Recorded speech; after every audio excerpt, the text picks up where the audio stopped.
এটা একটা rubber plant এবং আমার অনেক দিনের প্ল্যান ছিল আমার বাসায় একটা রাবার প্ল্যান্ট থাকবে। তো রিসেন্টলি আমি যখন গাছটা কিনতে যাই, তখন নার্সারিতে যে লোকটা থাকে ওর সাথে আমার টুকটাক কিছু কথা হচ্ছিল। তো এক পর্যায়ে আমি তাকে বললাম যে ভাই, আমার আগের বাসাতেও একটা রাবার প্ল্যান্ট ছিল, কিন্তু এটা বেশি দিন টিকে নাই। তো সে আমাকে ফার্স্ট যে কোশ্চেনটা করলো সেটা হচ্ছে, ভাই আপনি কি খুব ফ্রিকুয়েন্টলি গাছে পানি দিতেন? আমি বললাম হ্যাঁ, আমি তো কখনো মাটি শুকাইতেই দিতাম না। সো তখন সে আমাকে বলল যে রাবার প্ল্যান্টে সপ্তাহে ১ দিন বা ২ দিন ম্যাক্সিমাম পানি দেওয়া ইটস এনাফ। এবং রাবার প্ল্যান্ট মারা যাওয়ার মেইন কারণটাই হচ্ছে এটার ওভার ওয়াটারিং। সো আমি আসলে গাছটা আমার কাছে স্পেশাল হওয়াতে আমি কখনোই চাইতাম না যে এটার মাটি শুকনা থাকুক। আমি সবসময় চাইতাম যে একটু মাটি ওয়েট থাকুক, এটা হয়তো গাছটার জন্য ভালো।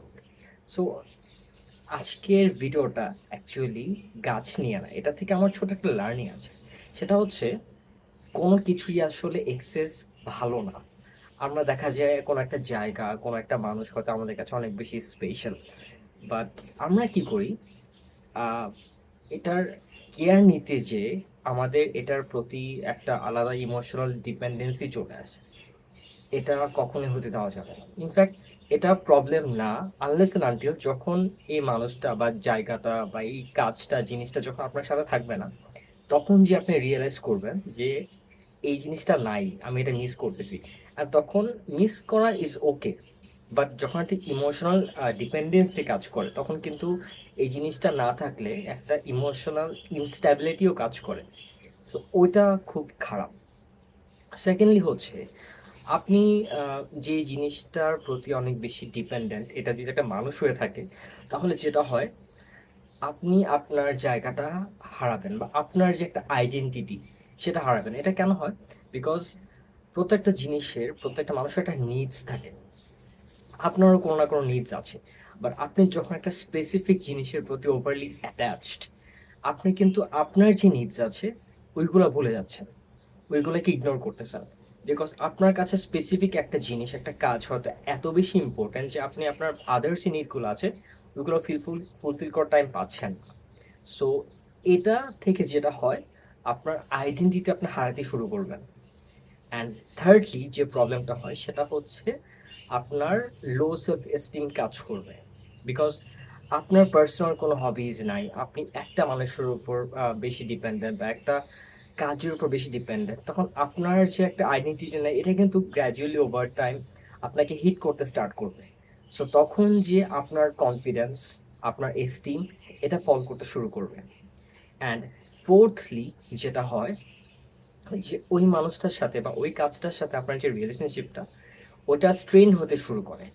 বিকজ অনেক সাফোকেটিং লাগে, কারণ আপনি যখন একটা মানুষকে টাইম দিচ্ছেন, কেয়ার করতেছেন, ওই মানুষটার কিন্তু নিজের কিছু নিড আছে।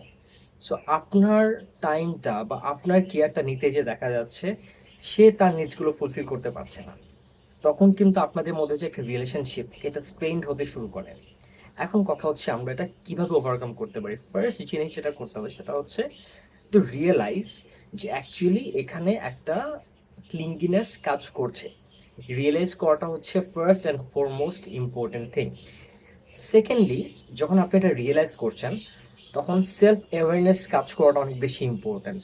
অ্যাওয়ারনেস থেকে আমরা কি করতে পারি? অ্যাওয়ারনেস দিয়ে আপনি আপনার আদার্স যে হবিস আছে এগুলোকে এক্সপ্লোর করতে পারবেন।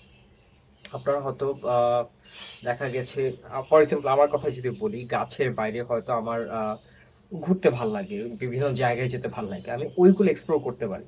বাট আমি যদি সারাদিন এই গাছগুলো নিয়ে পড়ে থাকি, আমার হয়তো একটু পরপর মনে হবে যে না, একটু এই গাছটা ধরি বা একটু ওইটাতে পানি দিই, এটা একটু কেটে দিই। হ্যাঁ, সো দেখা যাবে এই ব্যাপারটা থেকে রিলেশনশিপটা বা এই জিনিসগুলোর সাথে আমার রিলেশনশিপ আছে, এটা খুব স্ট্রেন অ্যান্ড খুব সাফোকেটিং হয়ে যায়। সো ইটস ইম্পর্টেন্ট যে আমরা আমাদের ইন্টারেস্টগুলোকে অনেক ডাইভার্সিফাই করি। অ্যান্ড ফোর্থলি, যেটা সবচেয়ে বেশি ইম্পর্টেন্ট আমার কাছে মনে হয়, সেটা হচ্ছে ওই জিনিসটাকে ওইটার মতো থাকতে দেওয়া। It's very important. এটা হতে পারে কোনো মানুষ, হতে পারে কোনো জায়গা, হতে পারে যে কোনো কাজ। বিকজ ওই যে আমি বললাম, ওরও তো কিছু নিড আছে। সো ওইটাকে ফুলফিল করতে দেওয়া, that is important as well.